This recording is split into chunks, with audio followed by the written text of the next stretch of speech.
Hi, my name is Shirley Goetz. I'm here to give a presentation on plastics and the hazards they pose to wildlife and the environment. As we know, plastics come in a variety of shapes, colors, and sizes, from personal care products down to the food we eat.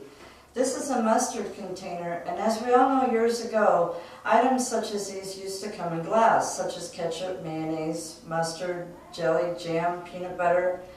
But over the years, we've all switched to plastics.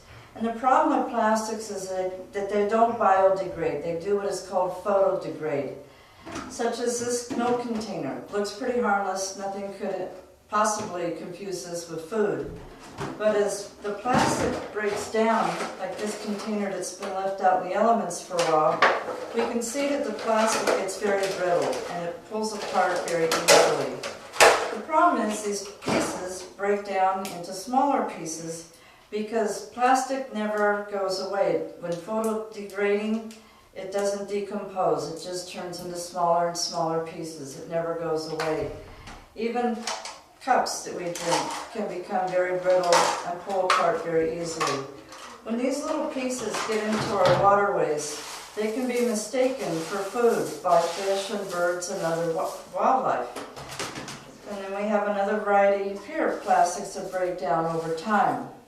And the way that the fish and other wildlife may mistake plastics for food is much in the way, like, for example, fish see food. Fish food comes in flakes, so it looks like food. And animals in the wild will identify food in much the same way we do. For example, this looks like a delicious chocolate chip muffin, but we identify this as food. But in fact, we may just be eating garbage. Fish eat the plastic, the birds eat the fish, and feed them to their young. So we start getting a cycle of plastics and human trash going through the stomachs of our wildlife.